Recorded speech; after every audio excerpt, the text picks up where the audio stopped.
ఇప్పుడు ఎలాంటి గుండె సమస్యలు వస్తున్నాయి, అలాంటి అనేక రకాల ఆరోగ్య సమస్యల గురించి డాక్టర్ మురళీబాబురావు గారిని అడిగి తెలుసుకుందాం. నమస్కారం. నమస్కారం. ఈ ప్రస్తుతం మీరు సుదీర్ఘకాలంగా ఒక 4-5 దశాబ్దాలుగా వైద్య రంగంలో ఉన్నారు. గుండె వైద్య నిపుణులలో ప్రత్యేకంగా పేరుంది. ఎక్కువగా ఇటీవల కాలంలో ఎక్కువగా ఎలాంటి గుండెకి సంబంధించిన సమస్యలతో మీ దగ్గరకు వస్తున్నారు? గత 20 సంవత్సరాలను బట్టి సినారియో పూర్తిగా మారిపోయిందండి. గతంలో మేము ఓల్డేజ్లో గుండె జబ్బుల వాళ్ళని చూస్తుంటే ఈ రోజుల్లో చాలా చిన్న వయసులో, అంటే ఫర్ ఎగ్జాంపుల్ 30-50 ఇయర్స్ లోపే వాళ్ళ గుండె జబ్బులు, బీపీ, షుగర్లు, దానికి సంబంధించిన కాంప్లికేషన్స్తో చూస్తున్నాం. ప్రత్యేకించి ఈ రోజుల్లో ఈ ఫస్ట్ వేవ్ ఆఫ్ కోవిడ్ వచ్చిన తర్వాత వాళ్ళలో రకరకాల గుండె సమస్యలు, బాడీలో ఇతర సమస్యలతో పాటు ఇప్పుడిప్పుడే బయట వస్తున్నాయి. వాటి గురించి మేము కూడా ఇప్పుడిప్పుడే తెలుసుకుంటున్నాం. డాక్టర్ గారు, ఇప్పుడు బీపీ, షుగరు ఎక్కువగా ఉన్నవాళ్ళు 40 సంవత్సరాల లోపు వరకు వస్తుంది. వెనకట ఎక్కువగా 50-60 ఏళ్ళు దాటిన వాళ్ళకి వచ్చేది. ఎందుకని చిన్న వయసులోనే బీపీ రావడానికి గల కారణాలు ఏంటి? జీవన శైలిలో ఏమన్నా మార్పులు వచ్చినాయంట? గ్యాప్ రావడానికి కారణం ముఖ్యంగా వారు చెప్పినట్లు ముఖ్యమైన కారణం జీవనశైలిలో మార్పు రావడమే. అదిగాక ప్రజెంట్ డే యువత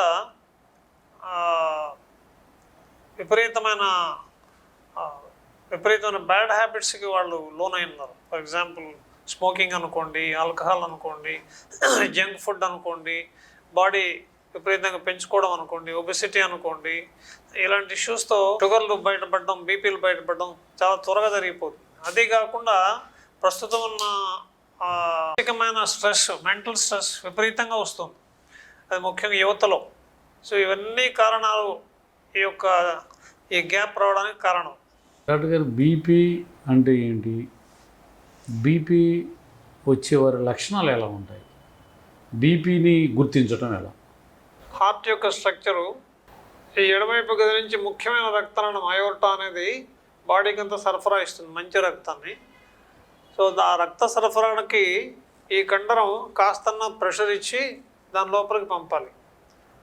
ఉదాహరణకి దీంట్లో రెసిస్టెన్స్ ఎక్కువైంది అనుకోండి, ఈ సెంట్రల్ స్ట్రక్చర్, ఆ రెడ్గా ఉండే అయోర్టా అనే స్ట్రక్చర్లో విపరీతమైన రెసిస్టెన్స్ ఏర్పడితే వివిధ కారణాల వల్ల గుండె ప్రెషర్ ఇచ్చి బ్లడ్ని పైకి పంపాలి. అదే బ్లడ్ ప్రెషర్గా మనకు మేనిఫెస్ట్ అవుతుంది. జనరల్గా నార్మల్ బ్లడ్ ప్రెషర్ 120 నుంచి 140 వరకు ఉంటే 140 అండ్ అబోవ్ దాన్ని మనం పైదాన్ని, కింద దాన్ని 90, బిలో 90 అనే దాన్ని బ్లడ్ ప్రెషర్ అంటాం. సో ఎప్పుడైతే ఈ యొక్క రక్తనాళాలు, సో నార్మల్ హార్ట్లో ఈ ఎడమవైపు కండరం లెఫ్ట్ వెంట్రికల్ అంటాం, కుడివైపు కండరాన్ని రైట్ వెంట్రికల్ అంటాం. మన శరీరం నుంచి పై భాగం నుంచి చెడు రక్తం అంతా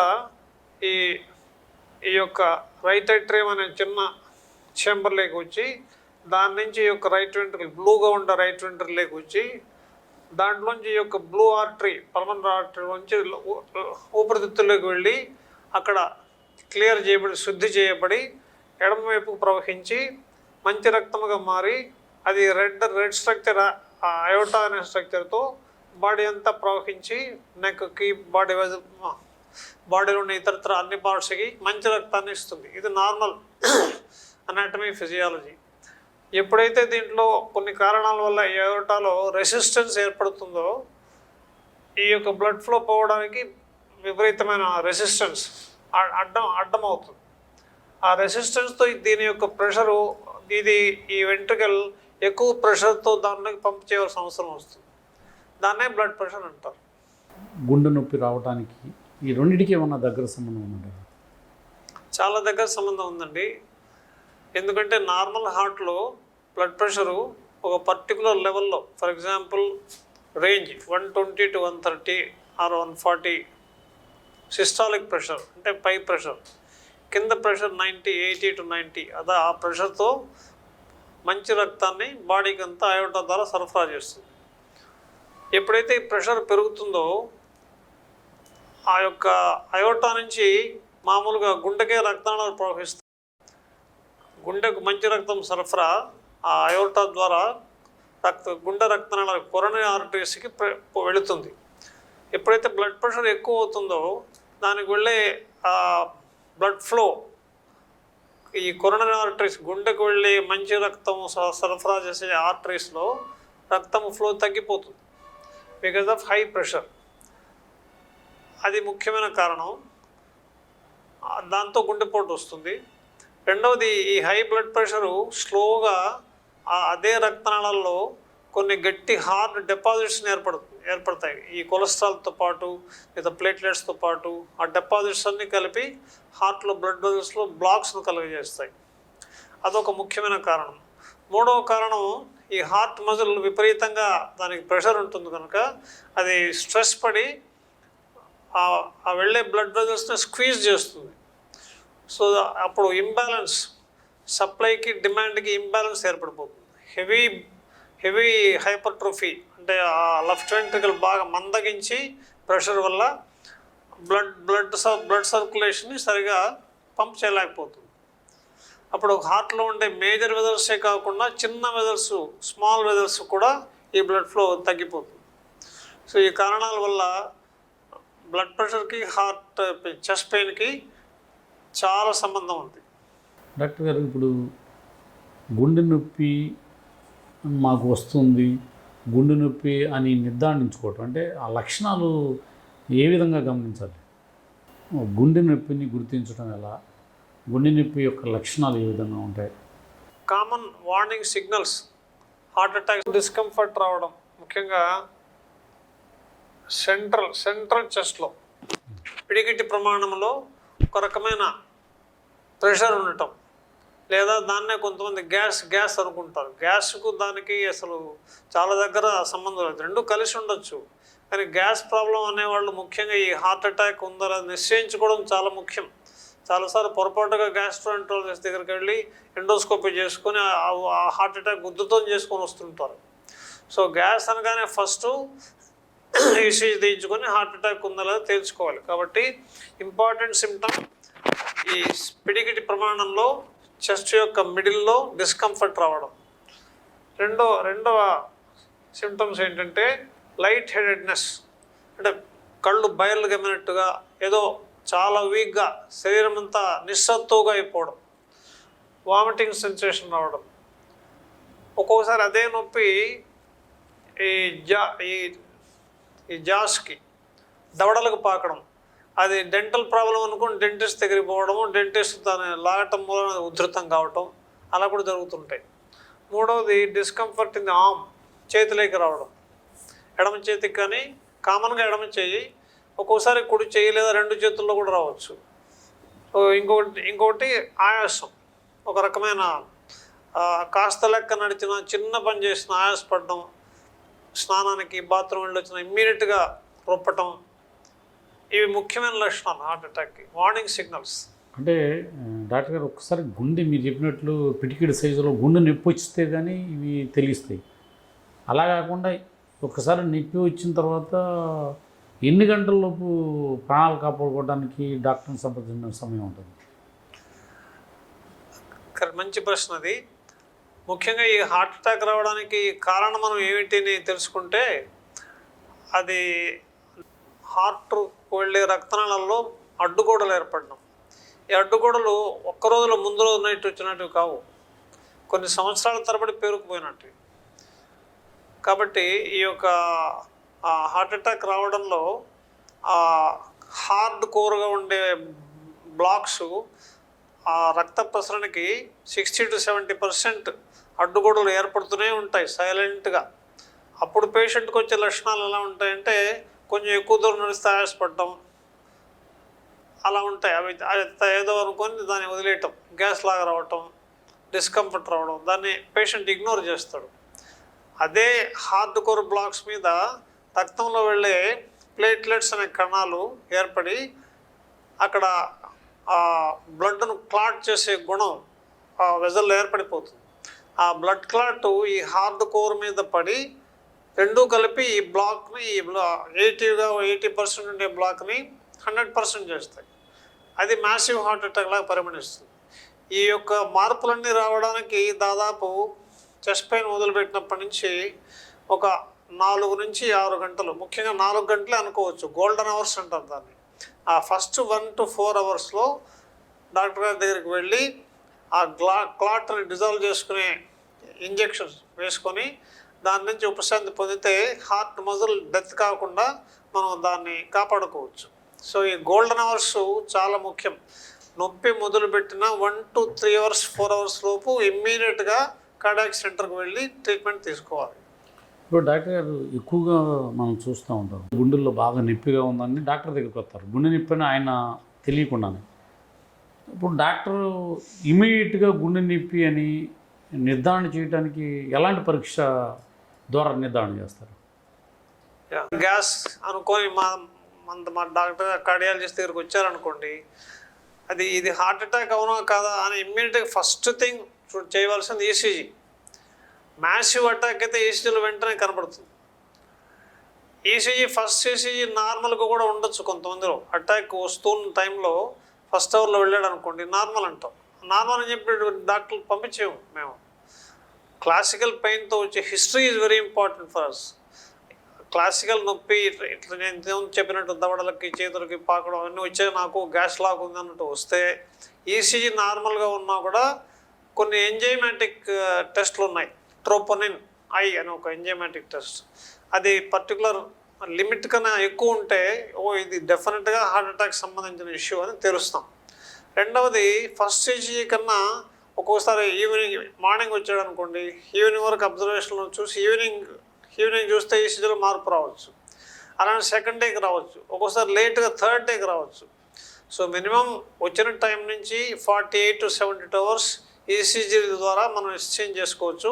అదే టైంలో ఎకోకార్డియోగ్రామ్ ద్వారా మజిల్ యొక్క కండరం యొక్క బలహీనత, ఆ కండరంకు బ్లడ్ సప్లై సరిగా జరుగుతుందా లేదా అనేది ఇండైరెక్ట్గా నేను ఎకో ద్వారా మనం తెలుసుకోవచ్చు. సో ఈ 2 పరీక్షలు అర్జెంటుగా చేసుకోవడంతో ఈ ఎంజైమాటిక్ టెస్ట్తో 3 పరీక్షలతో పాటు ఇది హార్ట్ అటాక్ అనే ఒక నిర్ధారణకు రాగలం మనం.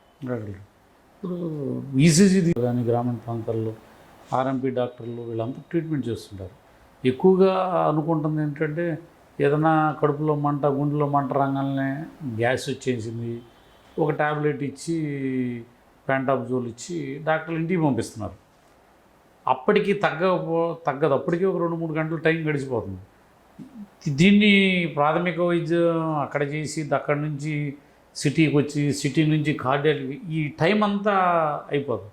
అలా కాకుండా ఇమ్మీడియట్గా మీరు చెప్పారు ఈసీజీలో నిర్ధారణ కాదు, డైరెక్ట్ ఎకో తీసి ఎకో ద్వారా ఒక గుండె నొప్పిని నిర్ధారణ చేయొచ్చు ఈసీజీ కాకుండా? లేదు, ఈసీజీ అనేది చాలా ప్రిలిమినరీ ఇన్వెస్టిగేషను.